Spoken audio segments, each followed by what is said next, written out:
just automatically put +1. Okay, I think you can. I'm feeling confident, Tammy, you can. All right, here's your question for $50 million. Don't I wish? Okay, what is the number one risk factor for lung cancer? I didn't hear it, so. Just put +1. Marvin, you have to bring chocolate next week. Okay, the number one risk factor for lung cancer. Okay, and then because of Marvin, what is the second? No, I'm just going to throw it out there, see how smart you are. You'll all get the 1 point. But what, if it wasn't what Marvin said, what is another risk factor for lung cancer? Right on the heels of the number one. Do you want us to write it down or say it out loud? Write it down. Write it down. If it wasn't what Marvin says, what would it be?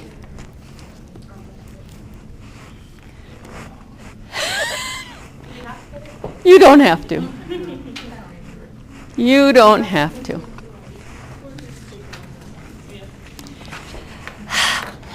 You just were so excited. You were just so excited you couldn't contain yourself.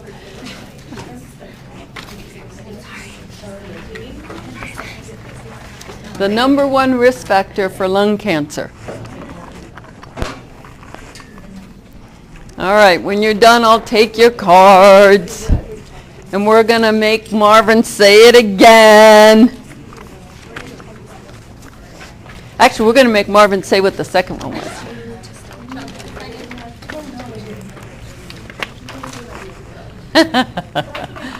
Do you feel picked on? No. Oh, I'm not trying hard enough, am I? I'm just not trying hard enough.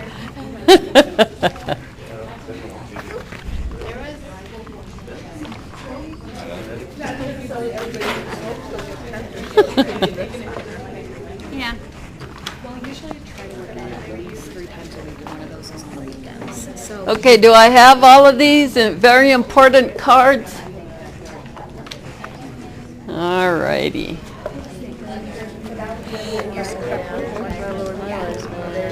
Now, if you missed the first one, we're really in trouble, aren't we?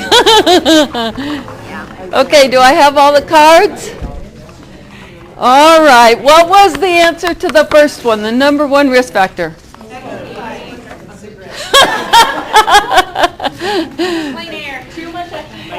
Too much exercise, clean air, eating healthy, right? Those are no, cigarette smoking. Cigarette. So what would be a secondary if it wasn't smoking? Chemical irritant. Irritants, inhaling any other irritant. Yeah, so like asbestos or working in a coal mine or any exposure to chemicals, anything that would be an irritant to the lungs, a consistent irritant. Could be secondhand smoke, it could be any job related where you're inhaling any kind of irritant on a regular basis. So good, okay, good. I could have given you a harder one, but you all got that. Excellent, okay. All righty then.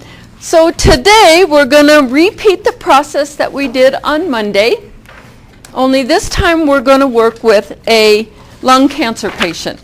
So again, you're going to work in groups. And this case study is not near as long, so we'll have a little extra time. We won't have to feel so rushed. Make sure we get through this case study.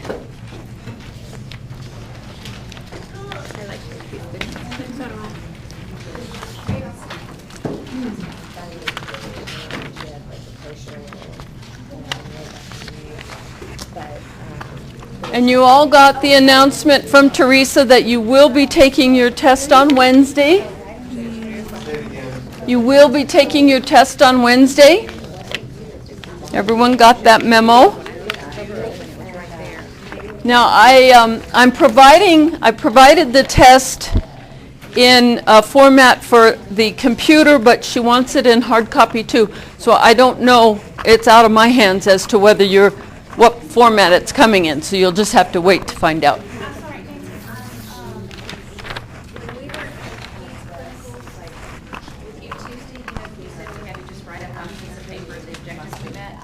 that getting turned in, I think, Teresa or Susan? Or is that- It will be Susan, so keep those objectives. For the question was from those of you who are in my PEDS class, keeping track of your CET. For those in my PEDS class, just hang on to those, and they will go to Susan because she's going to write up your final eval. So the next clinical, then when we see Susan, we'll get them. You won't see her, yes, the next time you see Susan when you're back on the floor. So you'll be working with Susan for your final, so hang on to those CETs, the objectives that you're working on. And those of you, I'll see you this Friday. Those who I didn't see, we'll talk about that this Friday. Okay? Anybody not sign in? Okay. Yeah, make sure you sign in on here. And then we're just missing one student. Okay, great. Excellent. And so I need to see you guys before we finish class today for clinical stuff today, okay? All right. Okay, good. So everyone has their case study. Let us work. This one shouldn't take us as long. This case study, one of the things on this case study talks about chest tubes.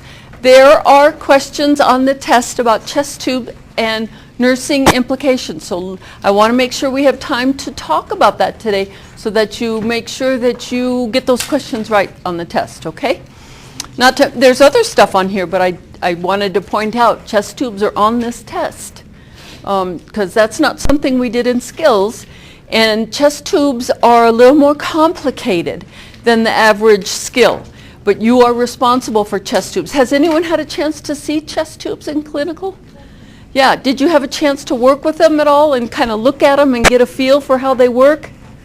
Yeah, I was kind of sad the nurse I worked with didn't know how to do it. Oh, well, you're going to not be that nurse. You're going to be the nurse that knows exactly how to work with chest tubes. The book does a great job of explaining it. It's literally chamber by chamber and shows pictures.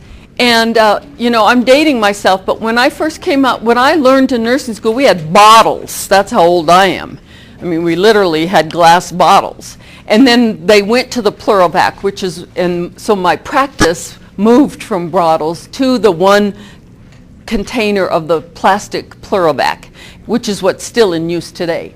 So I've used, the Pluralvac was what you're going to use. So quick question, so I've seen a chest, like a pneumothorax. Uh-huh. Is that the same thing? Yes. I mean, is it pretty, okay, so Yes. it wouldn't be any different? Anytime that a lung has collapsed, they put in a chest tube to allow the lung to re-inflate on its own, okay?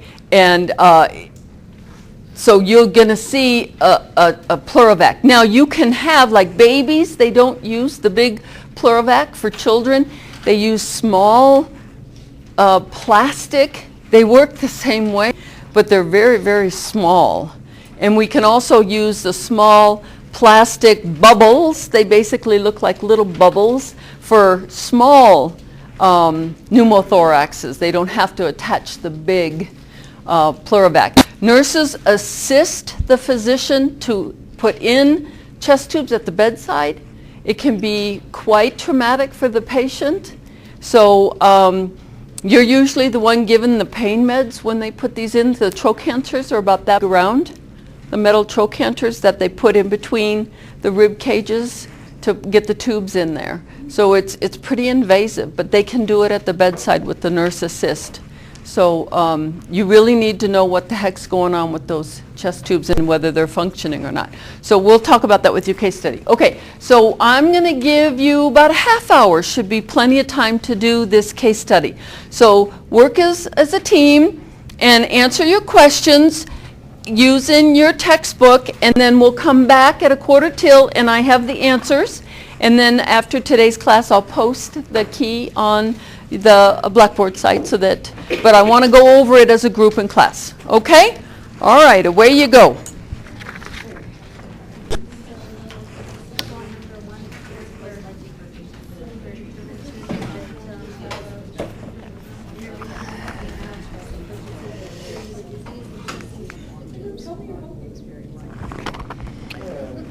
Okay.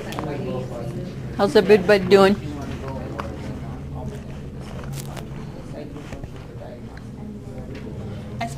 S is wrong on my card. Okay, I'll forgive you from one poor speller to another. You just know it's a bad thing. Yeah. Okay, you guys The do. first time I tried a cigarette was in like this old dumpster that was clearing out the school. My friend's dad caught us. He wasn't mad about the cigarette. He was mad because he worked in the school and there was so much asbestos stuff. He's like, Yeah, your lungs are gonna take a beating. Yes, Sorry, what's the acronym for pneumonia in the hospital? Is it PUA, PNA? Ronnie said it. Ronnie said it yesterday, and I forgot. oh, you know, I hesitate to say because I'm not sure. PNU sounds better than ANA. Pew. So what was it? She's not sure, but I'll look on my notes. I've got Yeah, it. Ronnie I'm said not it, sure, and so I wrote it down. hesitate to say. But, you know, sometimes the docs get real creative with their own little I know, abbreviations. that's why I was going to ask if it was universal. Yeah. Because I like writing in code. Yeah, it's faster, sure. Yeah. Okay, how you guys doing? Is that the 2-volume set you got there, Miriam? Yes. Yeah. To help my thumbs out. Yeah, it's not near as heavy. Yeah, I do love it, but sometimes you forget. Oh, you got the 2-volume set Yeah, too? but sometimes Yeah. going to class, you're covering both. Yeah. Okay, you guys doing okay? How's the guys doing? He has not, so we just, correction here, combination with surgery, okay. Okay, all right, well, I'll leave you to it. You seem to be fine. What is it? What did you say, Mark? There's a difference between small and non-small. Yeah. Yes, there is. It's early in the It's early. section. It talks about it. And it makes a difference for this guy. Yeah, sure, you betcha. Okay. I always think this is Insure when I see the cover on that.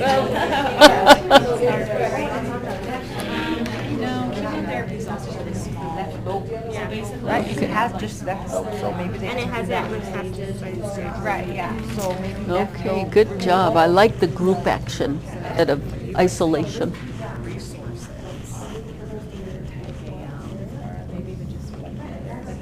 Okay. So they don't use chemo alone with this. There would be, it would be surgical.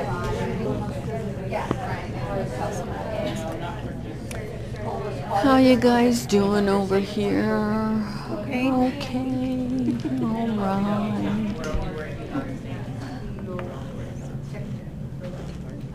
All right. because it's just on the left side. Well, on 579, Okay. it just talks about.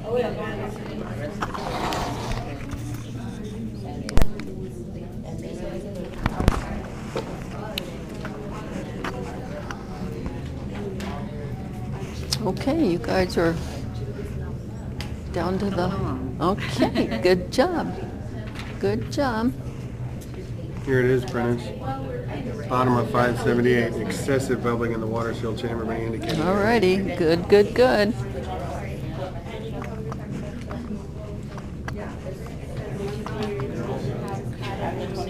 You're right, but, okay.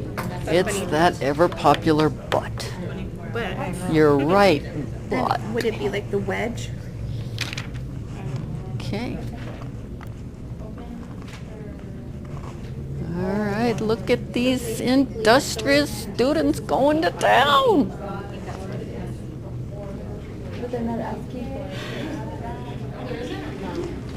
Good, good, good. Any questions? You're finding what you need? That's the plan. Okay, good job.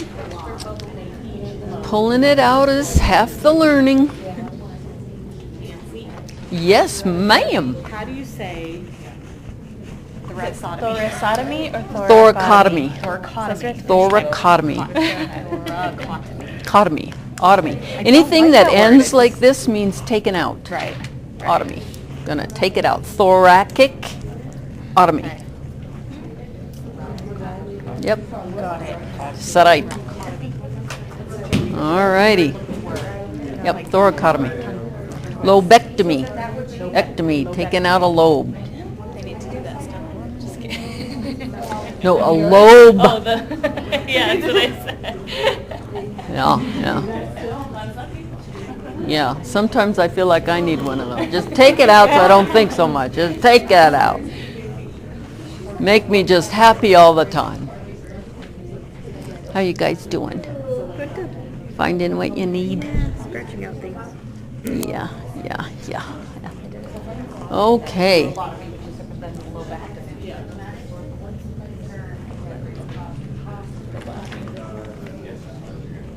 Okay. Just about 7 more minutes before we'll come together as a group and see how y'all did. Just a quick question. Yeah. Related to this. Are Oh. all of our Kaplan integrated tests still the same dates? Everything's still Yes. the date same? Yes. Okay, so it's just the class. Yeah, the only thing test. that's changed is that Steve can't come up on Wednesday, so he's just going to do your whole class on a Monday. Okay. And Yeah. will our tests will probably change to Mondays? Yes. There weren't very many on a Wednesday anyway. Okay. I didn't like doing that if I could get away with it, so most of them were on a Monday anyway. Yeah. Yeah, so, yeah. But what that probably means is you'll have lecture after a test. You'll have to come and do a lecture after a test. Oh, this is just a longer Yeah, yeah. So, although that's, I shouldn't say anything, it's not me, so. keeping the paper too, right? Yep. I'm sure the deliverables will stay the same. He may rearrange the schedule, it's his baby, he can do whatever he wants. So, I don't think he has time. I think he did such a great job. He's just gonna be like, oh yeah, that looks good. yeah. Well, it's hard when you're picking up a class midstream, but I'm sure he's a seasoned professional and he will look at it in the calendar and decide what works for his schedule, so, yeah. Okay, you guys about done? Oh darn, here she comes telling us that we can't talk about fun stuff and we gotta go back to the... Yes, sir, I'm coming. Yeah. So 7, what are the other nursing priorities for patient with post-thoracotomy? Pneumothoracotomy? No. They took out his lobe. So what are some additional things you're going to focus on as his nurse now that they took out one of his lobes of his lungs? It's called a thoracotomy. Thoracotomy. Thoracotomy. Thoracotomy. Pretty much like it's spelt. It doesn't always work out that way in healthcare, but this particular word, it's pretty much like it's spelled. So, lobectomy, this was completed by open thoracotomy. So they opened up his chest and took out one of the lobes. Okay. Oh yeah, so it's pneumo. Yeah. So they basically just took out the lobe. And it's important to know that it's the left lower lobe. Okay, so that makes a difference. Okay, what did you just say it was important to know? That it's the left lower lobe. So think about anatomy and physiology. The left lower lobe. So when you think about A and P, how many lobes are on each side? There you go.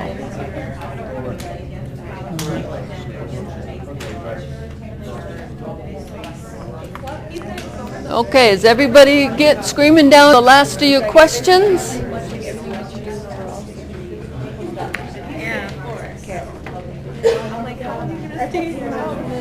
Okay. Yeah, so it's gonna be. That's your face, Velma. You're like me. When I think I knit my brow and when people see me driving, they're like, I saw you driving and you looked so mad. I said, no, when I think, I just get this look on my wrinkle. So when I'm old, I'm going to have just these grumpy look on my face. Because when I'm thinking, I just have this face. It's terrible. What do they call it? Botox. I get Botox from my migraines. And so when I do this, you see there's no wrinkles? Because that's where they put the Botox for my migraines. So. Awesome. Doubly good. Is that works? You know, it has been, but this last month when I had it done, I got all these headaches right after they injected it. And I thought, maybe this isn't working so good anymore. That's too bad. Because nobody wants to hear all that on the tape recorder. They're like, what? I do have a question for you though. Yes. This is kind of, it's really a dumb question, but, so they said for thoracotomy, it's like pain management. Thoracotomy. The thoracotomy. But pain management, but then like, what you always do is like, it's airway, ABCs, but what is priority? Is it just specifically because of thoracotomy is the pain management, because that's specifically to that, or is always a priority like your ABC? Your priorities are always ABCs. Always ABCs. But then they're this asking for this is specifically, post-op. though. Right, this is post-op. We took out a lobe of his lungs. Okay. So if those were those answers, what would you? There's going to be more than that, right? You're not going to just say, I'm not going to pay attention to ABCs, I'm only going to do pain. You're going to do pain, and he's had surgery. We cut open his chest and took out a lobe of his lungs. Yes. So what are all the things you're going to focus on for this guy post-op? I mean, his vitals. You're gonna. They go big systems: airway, breathing, circulation. What else? We cut him open. Surgical site. You're gonna check the wound. Yes. What else is going to happen? Is that person going to want to cough and deep breathe? Well, No, he's not. So you're going to be looking at all of your typical post-op care. But it happens to be in his lungs, so we're going to really focus on airway and breathing, are we not? Is he going to breathe better if medicate him for pain? Yes. What else? We're going to definitely splint the site to get him to cough, deep breathe. We're going to get him out of bed. We're going to ambulate him. So we're going to look at mobility. We're going to look at all the typical post-op. But think about somebody who we've cracked, opened up his thoracic cavity and took out a lobe. So you still having them cough? Absolutely. Post-surgery. Yeah, we don't have the chest tube anymore because we took the lobe of the lung out. We don't have to reinflate it. We took it out. Okay? So the chest tube's gone now. So the typical post-op patient, we do all the same stuff. Leg exercises, turn, cough, deep breathe, incentive spirometer, getting them out of bed, get them ambulating. You just have to think, where is the surgical site? We took a lobe of his lungs out. He's going to be sore in his chest. Yeah. So I guess sometimes when I see like priority, I'm thinking like you want the number one thing, like because you would give me a question like, or is it airway? Is it this? Is it that? Is it, you know? And I guess when we always choose airway. Well, see, that again, that's part of the problem that we do in this program, as far as I'm concerned, is that we only ask for like the top 2 priorities. Typically, if you did a full care plan, there would be like the top 3, and then you still would address mobility and still would address his bowels because the pain medication is going to constipate him, and you still are going to address his eating because his taste is off, and you're still going to, those aren't priorities, but you're still going to do them. And so if you did a full care plan, you wouldn't be so worried about what's the one thing she wants. Right. Or the one thing on the test question, because it's like choose all these important things, but yet what's the most important? Yeah, but it could be a choose all that apply. You love those all that apply. You know you do. By just looking at the The question is regarding the clinical. I haven't gotten, or maybe I'm not finding it, like what day we're going to be scheduled for pull-out for MedSearch. Because you may not be at Krista's past this Thursday. Okay. So I didn't schedule the rest of this semester out at Krista's because Anne is not coming to Krista's. Anne is going to Prez. So I don't know. Do you know what floor Anne's going to be on? I have no idea. So I know it's not nice to throw you guys up in the air and say to be determined, but That's not your fault. that's what's gonna, I don't know. So Yeah, we got an email from Anna, and I told her, if you need me to go to Anne's group, that's fine. yeah, so I think they might be working on pullouts for Prez. They got an OR. They got IV, I think, over there. So I'm sure they're still working on those things. So then if we don't, so like us that are with you on Thursday, so just wait and Hang tight until, I'm sure they're working madly on what they're going to do with you guys the next week. So do you know, is Ann's group going to be on Thursdays then, since yours was on Thursdays? Oh, So then I'll switch to Tuesday to Thursday, which I think what's going to happen is when you're with Ronnie, you'll be Tuesdays. When you're with Ann, you'll be Thursdays, and it'll flip. Ronnie and I did that once before, actually, last year, and it worked out fine. We gave you enough notice that it worked. Okay, you guys, let's come back together because I really would like to get through this case study, and we might, if we have time, I'd like to talk a little bit about the test. So let's look at this case study. All right, so what we have here is a 60-year-old man just been diagnosed with non-small cell lung cancer, which is different than just small cell, right? Okay. All right. He smoked cigarettes for 25 years, starting when he was 16 years old, and he quit when he was 41. All right. His lung cancer is at a stage 1, and it's left lower lobe. So lots of really valid information in those first couple of sentences. He's distraught, saying that he can't die now because he has 1 child in college and 2 in high school. So he's really worried. He's in that Erickson stage where he's still worried about finances, right, and taking care of his family. He also fears chemotherapy and seems bitter because they quit smoking and he got lung cancer anyway. His next statement is, why couldn't I get prostate cancer like most men? At least they survive. No one beats lung cancer. All right, the first question addresses that. What can you tell him about lung cancer survival? Somebody address that. Okay. Stage 1 and 2, a cure is more likely. Yes, that's part of the answer, and that's absolutely correct. What else can you add to that? There's a long-term survival rate, and it would most likely be surgery if you undergo treatment. Yes, and one more piece of data that supports his type of cancer? Where was that? Yes. Yes, that's correct, and I'm looking for something very specific to his type. Yes, and that's a key for him because the book specifically says that, right? Yes, so the good news for him is that he has the non-small cell.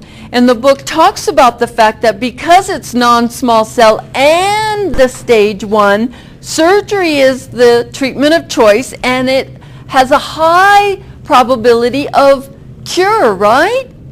So that's all really good news for this guy.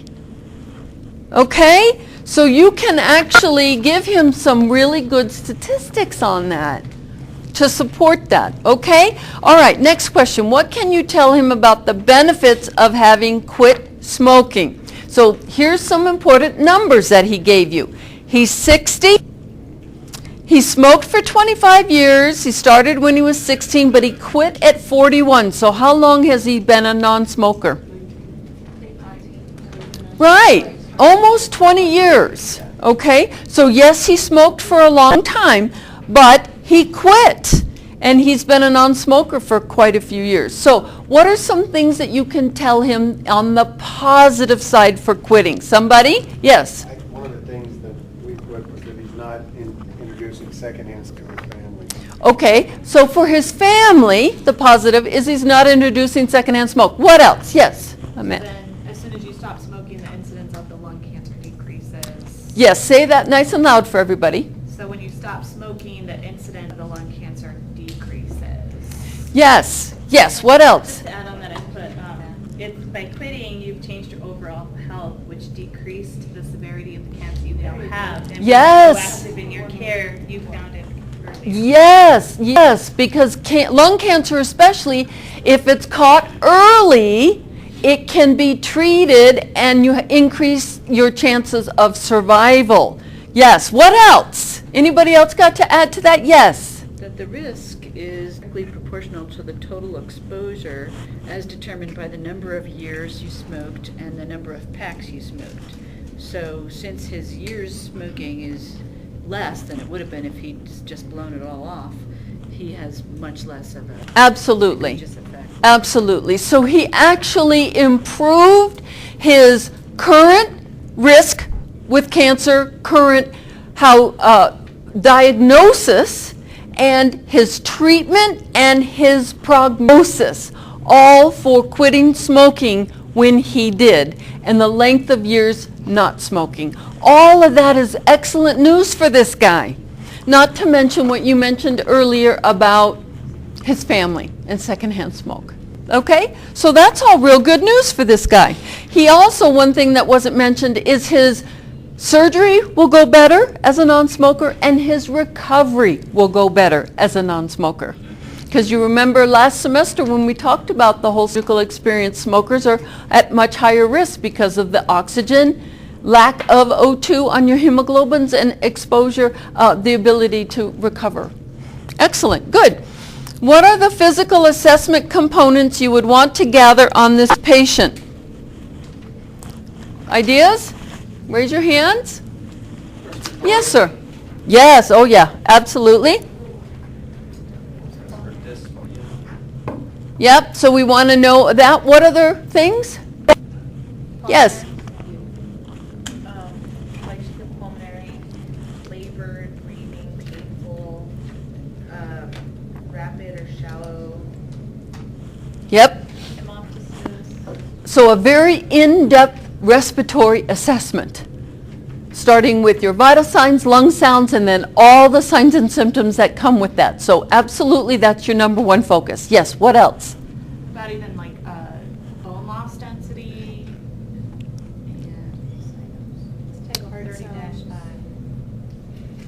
Okay, so you could branch out from there, but your number one is going to be your respiratory. I think you mentioned this. Sputum quality and character. His breathing, I think you already mentioned, whether it's labored or painful. Abnormal retractions, is he using accessory muscles to breathe? So how difficult is his breathing? Is he using extra muscles to do it? Is he using diaphragmatic movement on inspiration? Is he having problems breathing at rest or only with activity? Does he have difficulty breathing in a supine position? Does he have any lung masses in any particular area? So when you're listening to the lungs, what do they sound like in all the lobe areas? Because your breath sounds can change with tumor locations, okay? And then, of course, you're going to look at periphery in terms of circulation issues, because if he's having difficulty breathing, it's going to affect your circulatory system as well. And then any other signs and symptoms he shares with you for other body systems. Right. Okay, for this cancer stage and type, what is or are the most likely therapies? We kind of talked a little bit about this already. So for stage 1, non-small cell lung cancer, the treatment of choice is? Surgery, that's right. And they're going to probably get the whole tumor, right? Okay, and yes? They wouldn't do that with chemo? Yeah. Adjunct. Yeah, it's adjunct. They may or may not do adjunct therapy with chemo. And what would make that, does the book tell you what would make that decision? Well, they talk about it in the whole textbook, maybe not necessarily on that specific type. But what would be a decision tree to identify whether they use radiation and or chemo? Metastasize would be one major reason. Yes. Size of the tumor, patient's condition, stage, yes, exactly.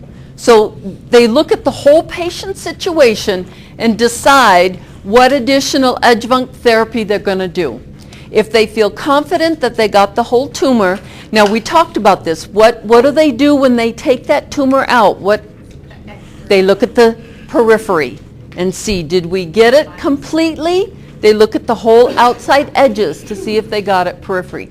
If there's any suspicion that they didn't, or suspicion that it might have moved into surrounding tissue, they may do prophylactic radiation or chemo. Okay, good, you guys, excellent. Okay.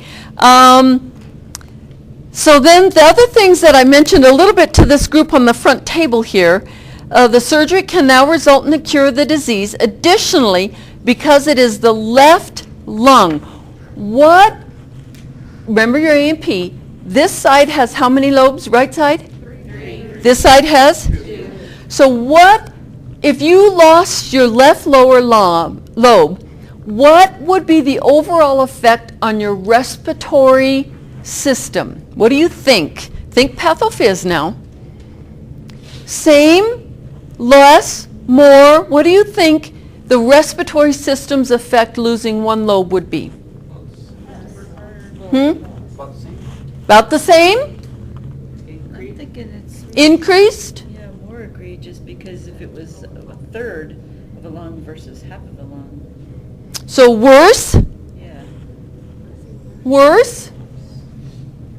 So the case study says this, additionally, because it is the left lung which is smaller than the right and does not participate in gas exchange to the same degree, removal of the left lower lung would not greatly change his physical endurance. It's small compared to the full right, all 3 lobes, so it really isn't going to affect his respiratory compensation, losing that lobe. And when you go back and look at a picture of your A&P of the respiratory, that lobe is quite small when you go back and look at it.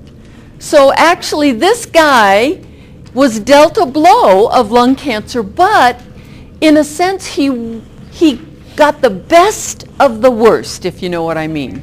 Okay? Yeah. Okay. So the last one, number 5, what resources could you recommend to help him at this time, him and his family? What would be some resources? Yes, sir. American Cancer Society. If he lived in Canada, it would be the Canadian Cancer Society. What else? What another big resource? American Lung Association, absolutely. Then there's lots of other resources. There's the Cancer Care Alliance. There's all other resources that could be at his fingertips. National Cancer Institute for educational. There's lots and lots of other resources. Now, since you guys took your training at Krista's, they have lots of in-house resources, brochures and information that you, then those of you that are on the cancer unit, 2200 oncology unit, you might be able to find some brochures that are very accessible right then and there.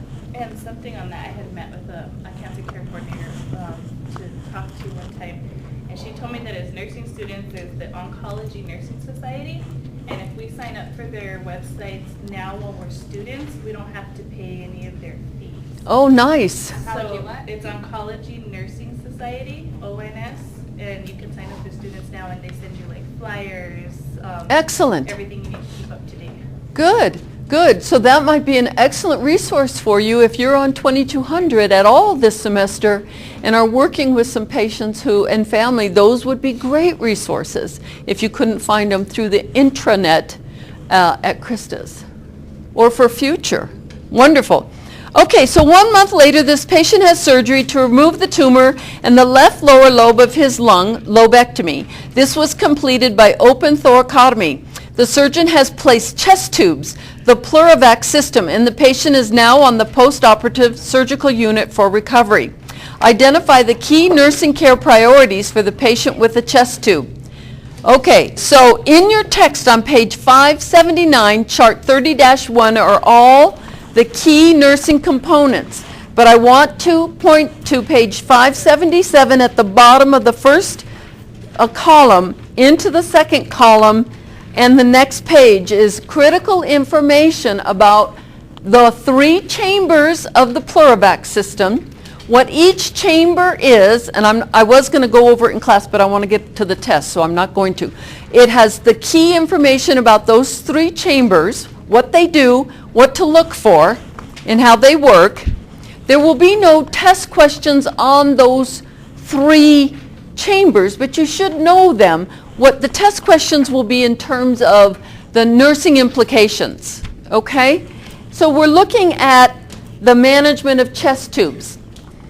What, if the chest tube falls out, what do? You cover it with sterile dressing and tape it on 3 sides. More than just a sterile dressing, it has to be a it has to be an occlusive dressing. So there's special types of dressings, and they're basically like a petroleum-based, no air can get through.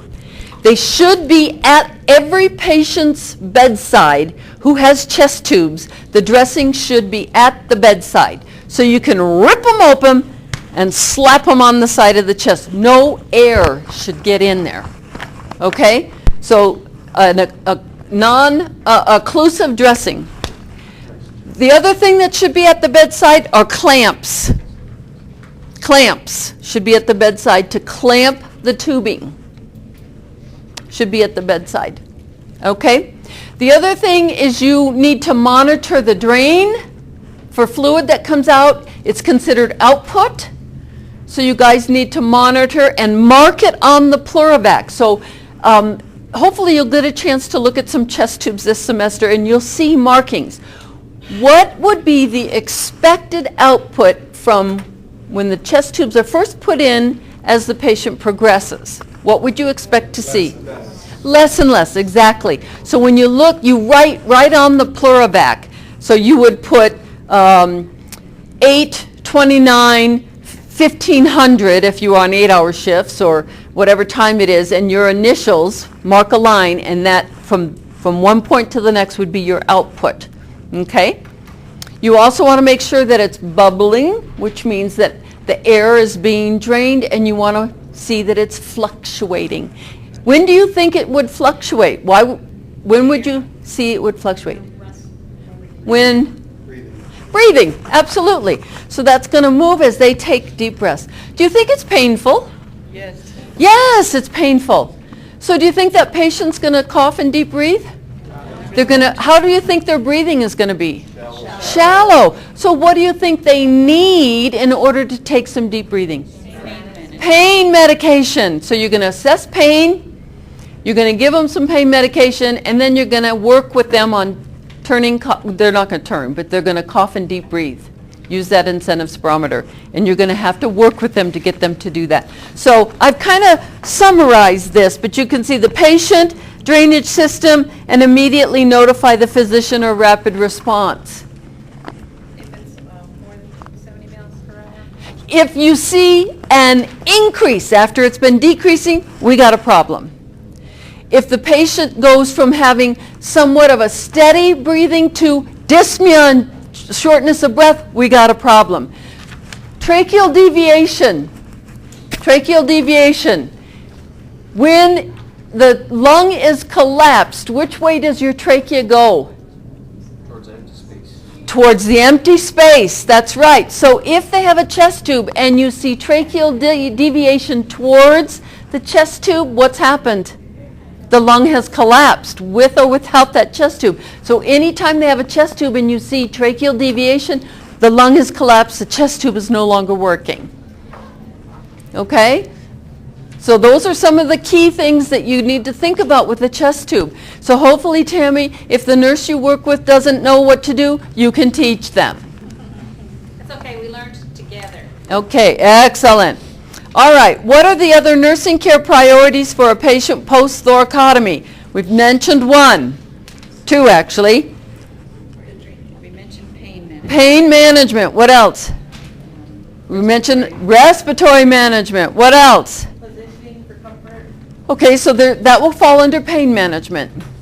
Nursing diagnoses basically is what I'm looking for. He had surgery. Risk for infection goes with what problem? What would cause him to have a risk for infection? The fact that it's open. Yes, tissue integrity, risk for infection. Why do they have a risk for infection? Because we cut them open. Okay, we cut them open. That's why they have a risk for infection. Mobility, do you think that person's going to want to get out of bed? No way, Jose. So mobility is going to be an issue. Is that kind of a risk of fall? Yes, because they got to carry that darn Pleurovac everywhere they go. They got an IV, they're on oxygen, they got a chest tube, and you got to walk them. And they don't have a tail to help carry stuff with them. So they got all these things. You got to walk around with them. Mobility is a huge issue. Okay, so that's our case study. Lots of questions on the test from this case study. Just saying. Okay, so here's the breakdown on the questions. There are 11 questions off of the operative section, pre, intra, post. 11 questions with an additional 2 multiple response. Sorry, 11 questions off pre-post? Pre, intra, post. There's 6 pre, 2 intra, 3 post, and 2 multiple response. There are 18 questions for Unit 2 on cancer. 5 that are general questions on oncology, 2 on nutrition, 3 on chemo, 4 that are psychosocial, 6 on radiology, 3 multiple response.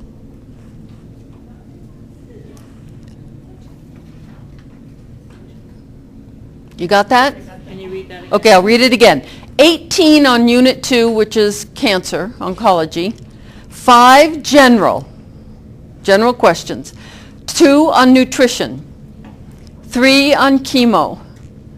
4 on psychosocial. 6 on radiology. 3 on multiple response. So I have kind of a stupid question. When you say Oh, I said 18, so clearly I overcounted on that one. radiology, do you mean radiation? Radiation. therapy? Okay. So I must have deleted some because there's only 18. Whenever you broke up at the very beginning, there were 6 pre, what is the other one? 6 pre. So let me see, I must have deleted a few. This is my worksheet. You can see my worksheet. It's kind of a mess. So clearly there's less through there, but yeah. There's 18 total. There are 3 multiple response for sure, because I have 7 multiple response. So I must have cut down on the radiology. There are definitely nutrition. Oh, I might have deleted. Yeah, it's on my blueprint, you're right. And then there's 12 on Unit 3. There's 2 multiple response on Unit 3. 5, 6, 7, 8, 9, 10. And this is I must not have cut any here. There's 3 on lung cancer and 5, 6, 7, 8, 9 on COPD. And 2 on multiple response under Unit 3. What was that, Leslie? On the first section, you said there was 6, 3, 6, 2 on Unit 1. Pre, there's 6, 2, 3. Yes, and 2 multiple response. Can you do Unit 3 again? Mm-hmm. So Unit 1 is 6 pre, 2 intra, 3 post, and 2 multiple response. Unit 3 again? Unit 3 is 3 lung cancer and 9 COPD and 2 multiple response. So there's a total of 41 multiple response and 7, excuse me, oh, that'd be just too much. Woo! 41 multiple choice and 7 multiple response. All right, so looking at your objectives, look at your objectives, and that's a blueprint. So if it says, I want to point out specifically to perioperative, because we did not talk about drugs in perioperative, but you have an objective that says, integrate knowledge of actions. Number 4, contradictions, potential side effects, nursing implications of meds used. The medication questions on the test are meds that you know already. We talked about them last semester. So the type of med that is not a med, you are going to go, huh? You know these meds. Okay? So the question isn't about the med. The question is a nursing implication action regarding that med, all right? So it's a priority, a nursing priority that happens to be about a use of a medication. But these are meds. What kind of med do you think I'm talking about, that we talk about? What was that? Pain. What other med did we do last semester that you might see again? What was it? Nausea and vomiting. Okay, those kinds of things. So they're nothing that you would go, what is that? Okay, so don't freak out, but you have an objective that says, integrate the knowledge. So I'm pulling knowledge from last semester, but they're meds you know. And the focus is, what's the nursing priority? The question's about the nursing priority. So I don't want you to go, what? I just want you to think, okay, the question is about the nursing priority. But the objective is, you have to be able to pull that knowledge about meds. But what am I, the nurse, going to do about this situation because the patient was given this med? Okay, so don't freak out. Read the whole question. All right, and then the stuff on oncology, again, look at your objectives. And the last one, the last section, the case studies, your disease grids that I had you do in the case studies, if you focus on that, you will be fine. And you're listing all the case studies that you want to be in. Yes, yes. Okay, so I wrote the test, I wrote the blueprint, I used the objectives in your outline, which is on the blueprint, you guys. The objectives are on the blueprint. What's in your hand, is the course outline or Yes. the blueprint? No, the course outline. Okay. And the blueprint uses first the course objectives and the unit objectives. So you'll see those. Make sure you look at them. Are we going to need to know specific lab that I use? No. There is one question that has a bunch of information, and you're going to go, wait, she didn't say. Read the question. Don't freak out at all the data. Remember, NCLEX has lots of stuff. And you pull away and you weed through and you go, what is this really asking me? Okay? All right. So don't freak out when you go, she didn't say. Get to what you really need. Okay, the last thing I want to say in parting, this is our last